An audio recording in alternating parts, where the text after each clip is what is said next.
What's going on, guys? Zenix back here with another top 5 of that episode of The Flash. So, starting off the recap. Supergirl, last episode, there was a guy who showed up on her Earth, and his name was Music Meister. He actually said that he came here for a purpose, and it was to pretty much see Supergirl. And then this episode on The Flash, he shows up, and he comes to tell Barry that he's come to teach him a lesson. So both Supergirl and the Flash get whammied by Music Meister. What happens is they both get put into a dream that's Kara and Barry. Meanwhile, Music Meister takes over their powers. So in this fantasy dream world, what's happening is it's essentially a musical, and in order for Barry and Kara to get out, they have to follow the plot line of the musical and sing, dance, do whatever in order to escape.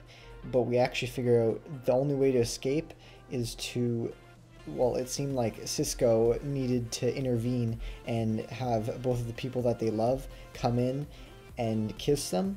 So that was the way out, and it was pretty much about love, the musical. So that's what they needed to do to get out. And we actually saw Joe, we saw Martin Stein, we saw Iris, we saw Mon-El, which is Supergirl's love interest, or kind of love interest, because she couldn't make up her mind this episode, kind of like Barry with Iris. So there's a lot of characters who cross over, and including Cisco, and I think Win as well crosses over to the musical Dream. So that's what happens in the musical. Meanwhile, at Star Labs, what happens is they're trying to catch Music Meister. Getting into number 5. In the comics, Music Meister would actually sing, and in turn it would cause his victims to dance. For the TV show, he whammies them by making eye contact, and it puts them into a sleeping musical coma. The whammy is similar to what Rainbow Raider did in season 1 of The Flash, where his eyes kind of do something. In Rainbow Raider's case, they turn red. In Music Meister's case, it was like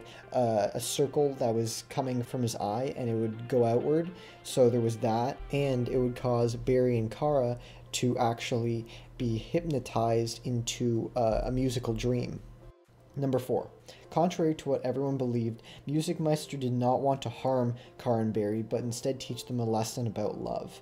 This is because both Kara and Barry kind of had issues. Barry with Iris, he wasn't sure what to do, and he just decided to take some space. And Supergirl and Mon-El, apparently Mon-El kept something from her, and she just didn't like it. So that was the point of Music Meister putting them into this dream, and it changed Barry's mind on taking a break with Iris, and instead at the end we actually see him proposing to her, and he sang a song while proposing. So it was pretty neat.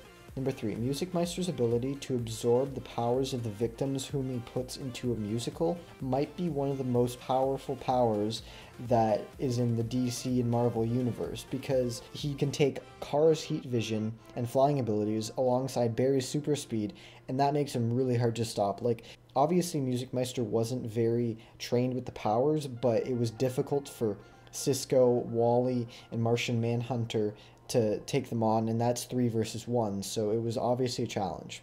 Number 2. Kid Flash might not be taking that much of a break after all, because HR persuades him to get back on the saddle as soon as he can and kick it into high gear, because he just thinks that it's better to do that rather than sit back and just wait for things to happen. So Kid Flash might actually help in the Savitar scene, not sure yet. Maybe Barry wants to take the Lone Wolf approach, but we'll figure that out whenever the Savitar scene comes to be. Number 1. Cisco is now controlling his powers more than he ever was able to. This episode alone, he created breaches in midair and on the ground and everywhere where he wanted to, and he also managed to vibe Iris and Mon-El, who is Supergirl's love interest, into a fantasy world that Barry and Kara were dreaming in. So that's really cool. Not only is he able to vibe them into different dimensions, but also dream worlds, so that'll probably help if they have another encounter with Mirror Master and Barry gets put in. Maybe he can vibe into there and then get Barry out. So this makes me wonder why Cisco didn't show up in the Savitar killing scene with Iris. It's kind of weird because he obviously seems capable to do something, but something bad must happen to him, or Barry takes the Lone Wolf approach, as I mentioned in number 2. So we'll just have to wait and see, and there will be a new episode of The Flash next week. and I'm pretty sure Abracadabra is going to be in there, and he's actually from the future, so it's going to be quite interesting to see what happens there. I'll see you guys next week. Peace.